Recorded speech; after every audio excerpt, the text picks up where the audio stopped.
Ici, on va traiter du diagramme de Bode.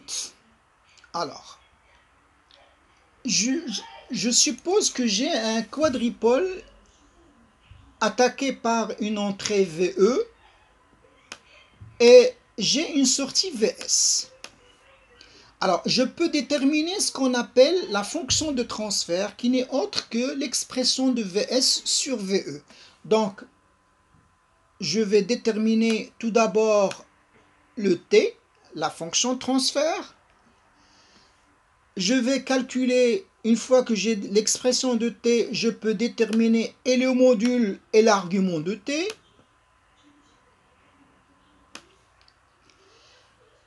Je vais ensuite calculer ce qu'on appelle le 20 log du module de T, qui n'est autre que le module de T en décibels. Je rappelle que le décibel, c'est l'unité de la mesure du son. Alors, c'est quoi le diagramme de Bode? Donc, Bode aussi, c'est un savant, avec ANT. Alors, le diagramme de Bode, c'est quoi? C'est la représentation en fonction de la fréquence ou de oméga, que ce soit en F ou oméga, parce que tout simplement oméga égale à 2pi f, donc on peut le représenter soit en fonction de la fréquence, soit en fonction de oméga. Alors je vais représenter le module de T en décibels, c'est-à-dire 20 log du module de T, et je vais représenter l'argument de T en fonction de la fréquence. Alors, ces deux représentations constituent ce qu'on appelle du diagramme de Bode. Alors, maintenant, je vais parler d'une chose, c'est que supposons que j'ai trouvé une expression de T. C'est comme en maths. Lorsqu'on vous donne une fonction et on vous demande de tracer la fonction, donc là, ce que vous allez faire, c'est l'étude de la fonction, c'est les dérivés, c'est le sens d'évolution, etc., etc., le tableau de variation pour pouvoir les limites, les tangentes, les asymptotes et tout, pour pouvoir trouver l'allure de la fonction. C'est ce qu'on va essayer de faire ici aussi, sauf que en maths, comme vous le savez, on peut vous donner, il y a plusieurs fonctions. Et les fonctions changent, donc et du coup, à chaque exercice, à chaque cas, vous allez refaire la même étude, c'est-à-dire l'étude de la fonction. Alors, dans notre cas ici, on va pas étudier à chaque fois les fonctions, mais ce qu'on va faire, c'est en fait faire une remarque que normalement, il y a ce qu'on appelle des fonctions usuelles, des formes usuelles, c'est-à-dire c'est des formes que l'on trouve souvent. Alors, ce qu'on va faire dans une première approche, c'est essayer de prendre ces formes usuelles, ces formes qu'on va rencontrer le plus souvent, et faire leur étude. Et à chaque fois dans la pratique qu'on tombera sur l'une de ces formes, on va plus refaire l'étude, on va juste appliquer les résultats que nous avons déjà trouvés. Alors, la première forme, supposons que t est égal à A0, c'est-à-dire, tout simplement, dans un exercice, on nous a demandé de trouver Vs sur la fonction de transfert. Nous avons fait nos expressions, nous avons trouvé que Vs sur Ve est égal à A0, c'est-à-dire une constante. Hein, c'est A0. Alors, le module de t, c'est la valeur absolue de A0. Du coup, t en décibels égale à 20 log du module de A0. L'argument de t va dépendre de A0. Alors si A0 est positif, donc le module de t va être égal à 0. Et si A0 est négatif, le module va être égal à pi. Ce qui, donc le module de t en décibels, si on veut le tracer, donc c'est une constante qui dépend de A0. Alors, je vais supposer ici, bon, que A0 elle est supérieure à 1, du coup là c'est supérieur à 0. Mais normalement là il suffit que je mette le module de A0, dB en bleu ici, donc cela veut dire que là c'est le module de A0, quelle que soit la valeur de A0. Pour l'argument, donc je supposerai que A0 par exemple il est supérieur à A0 et du coup l'argument égale à 0. Donc, ça veut dire quoi? Ça veut dire tout simplement que lorsque je vais avoir dans un exercice une forme comme celle-là, je ne vais pas refaire cette petite étude que j'ai faite ici. Je vais directement pouvoir tracer le diagramme de Bode en utilisant ces représentations que je connais déjà. La deuxième forme maintenant, c'est je suppose que t est égal à j oméga sur oméga 0. Donc l'argument de t va être égal à l'arctangente de l'infini, parce que la partie réelle ici est égale à 0, donc l'arctangente de t c'est pi sur 2, et pour le module c'est oméga sur oméga 0. Le t en décibels c'est 20 log de oméga sur oméga 0. Alors remarquez ici, contrairement à ce que nous avons trouvé dans la première forme, que le t en décibels dépend de oméga. Donc c'est une fonction de oméga. Donc on va essayer de faire quelques tests. Alors lorsque oméga égale à 0, donc le t en décibels va être égal à moins l'infini. Quand oméga égale à oméga 0, t en dB va être égal à 0. Et lorsque oméga tend vers l'infini, ça va tendre vers l'infini. Toutefois, lorsque oméga égale à 2 fois oméga 0, t en décibels égale à 20 log de 2. Hein, c'est une valeur que l'on peut calculer. Alors, une fois arrivé à l'infini, donc ça va tendre vers l'infini. Alors, faisons une petite remarque, que la différence entre oméga égale à 0 et 2 fois oméga 0, hein, ici, si je fais ici oméga 0 avec 2 oméga 0, alors les expressions ici, la différence entre les deux, c'est une constante, c'est-à-dire à peu près. Hein, si je fais log de 2 moins 0, 20 log de 2 moins 0, 20 log de 4 moins 20 log de 2, c'est à peu près la même valeur. Ce qui me pousse à dire qu'il s'agit ici d'une constante. Et du coup, la représentation du module T en décibels par rapport à oméga me donnera une droite qui passe par oméga 0. Alors la pente ici, j'ai différentes manières de définir la pente ou de parler de la pente. Donc soit je dis que une pente de 6 décibels par octave. Alors qu'est-ce que ça veut dire? Ça veut dire tout simplement que si je prends deux pulsations, par exemple oméga 1 et oméga 2, tel que oméga 2 est égal à 2 fois oméga 1, ici dans la différence entre les valeurs, je trouverai ici, je trouverai 6 décibels. Alors, je peux aussi parler de ce qu'on appelle 20 décibels par décade. Alors, si je prends oméga 1 et oméga 2, tel que oméga 2 est égal à 10 fois oméga 1, alors la différence que je vais trouver ici, ça va être 20 décibels par décade. Alors, pour ne pas vous embrouiller avec le 6 décibels par octave ou 20 dB par décade, on adoptera la pente suivante. On dira qu'il s'agit tout simplement d'une pente de plus 1. Alors passons maintenant à l'argument. Donc l'argument est égal à une constante, donc c'est pi sur 2 dans notre cas.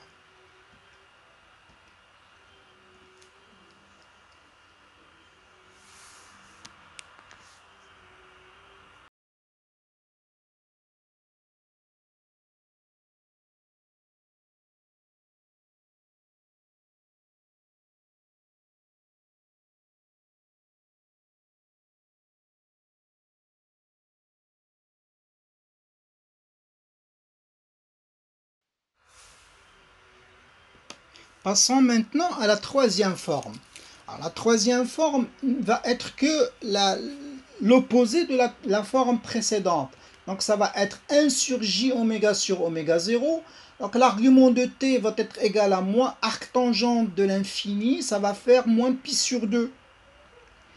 Pour ce qui est du module, c'est oméga 0 sur oméga, donc c'est l'inverse de ce que nous avons vu tout à l'heure. Donc ça va faire moins 20 log oméga sur oméga 0. Alors, on va trouver exactement l'opposé de ce que nous avons trouvé tout à l'heure, à savoir, lorsque oméga égale à 0, alors le module en dB, ça va faire l'infini. Pour oméga égale à oméga 0, donc ça va faire toujours 0. Et la fonction va être décroissante jusqu'à arriver à moins l'infini. Ce qui veut dire tout simplement que la représentation va être une pente, cette fois-ci décroissante, de valeur moins 1. Ou bien moins 20 décibels par décade, moins 6 décibels par octave, ou moins 1. Pour ce qui est de l'argument, ça va faire moins pi sur 2.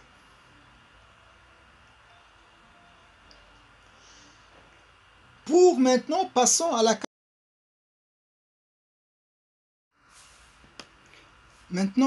quatrième forme. T est égal à 1 plus j oméga sur oméga 0.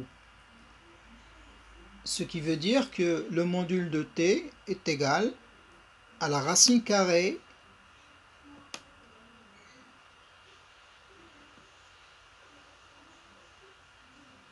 de 1 plus oméga sur oméga 0 au carré. Et l'argument, plutôt je continue sur le module en dB est égal à 20 log de la racine carrée de 1 plus oméga sur oméga 0 au carré. Du coup, le module de t en décibels, c'est égal à 10 log de 1 plus oméga sur oméga 0. Alors là, j'ai utilisé une propriété de la puissance, à savoir si j'ai a racine de a, je peux ici aussi écrire racine de a comme étant a à la puissance 1 demi. C'est ce qui m'a poussé à passer de la racine carrée à ici pour pouvoir passer de 20 jusqu'à 10. Et l'argument de t n'est autre que l'arc tangente de oméga sur oméga 0 parce que la partie réelle est égale à 1. Alors faisons l'étude maintenant des deux fonctions. Donc lorsque oméga est égal à 0, j'ai le module en décibels est égal à 0 et l'argument égal à 0. Et lorsque oméga égale à oméga 0, le module en dB est égal à 10 log de A et l'argument égal à pi sur 4 parce que oméga est égal à oméga 0, arc tangente de 1 c'est pi sur 4. Et lorsque oméga égale à 2 fois oméga 0, le module de t en décibels égal à 10 log de 5. Quand oméga tend vers l'infini, donc le t en dB tend vers l'infini aussi, et l'arc tangente de t est égal à pi sur 2, parce que ça va être arc tangente de l'infini. Du coup, la représentation du diagramme de Bode sera la suivante. Donc lorsque oméga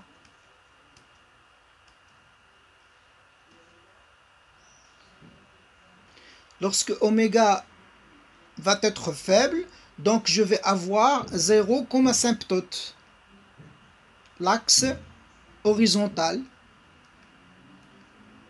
comme asymptote. Et lorsque oméga augmente, alors ici je vais avoir une pente de plus 1.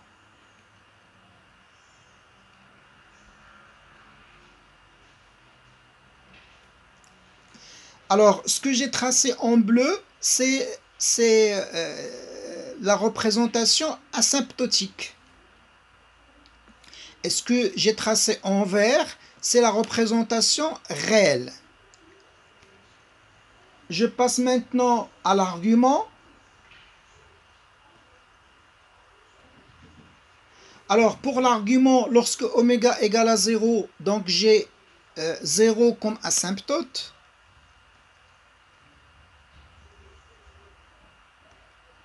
Et lorsque j'ai oméga tend vers l'infini, je vais avoir pi sur 2 comme un asymptote. Alors là, ici, c'est 0. Et là, c'est pi sur 2.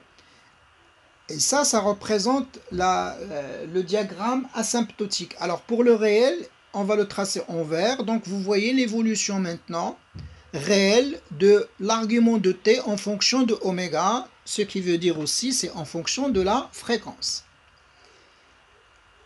Alors ce que j'ai tracé dans le premier diagramme en vert, ça représente le diagramme réel de Baud en amplitude. Ce que j'ai fait en bleu, c'est le diagramme asymptotique de Baud en amplitude. Pour l'argument, ce que j'ai fait en bleu, c'est le diagramme asymptotique de Baud en phase. Et ce que j'ai fait en vert, c'est le diagramme réel de Baud en phase. Alors maintenant, on va voir la cinquième forme qui n'est autre que l'inverse de la quatrième forme. Donc, t est égal à 1 sur j oméga, 1 sur 1, t est égal à 1 sur 1 plus j oméga sur oméga 0. Du coup, le module de t est égal à 1 sur racine carrée de 1 plus oméga sur oméga 0 au carré.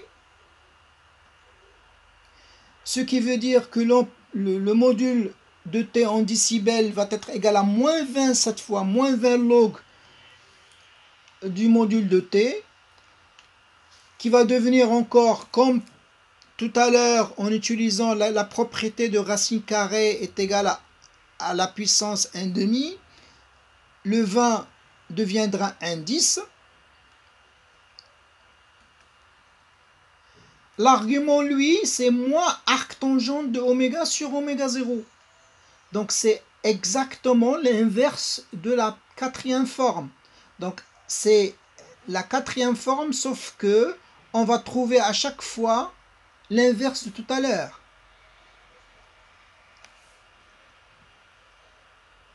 Alors ici, c'est pas égal à 0.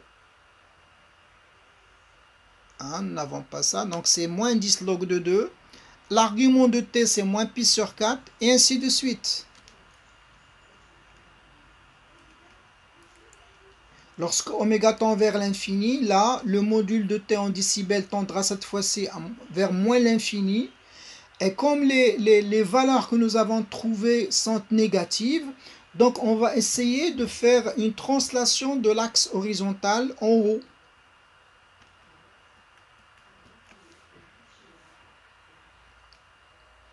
Alors ça va être la même chose que tout à l'heure, sauf que la pente, au lieu qu'elle soit de plus 1, ça va devenir une pente négative de moins 1.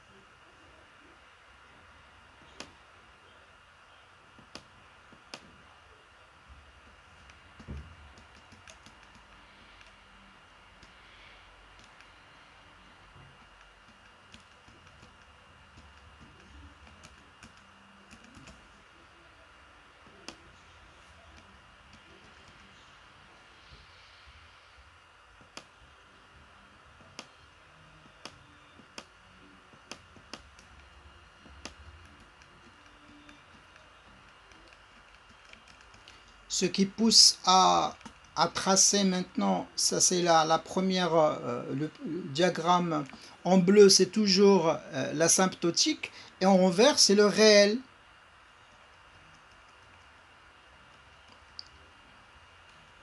Et puis on tracera l'argument de t qui va être exactement l'inverse du premier cas, c'est-à-dire qu'il va passer de 0 jusqu'à moins pi sur 2.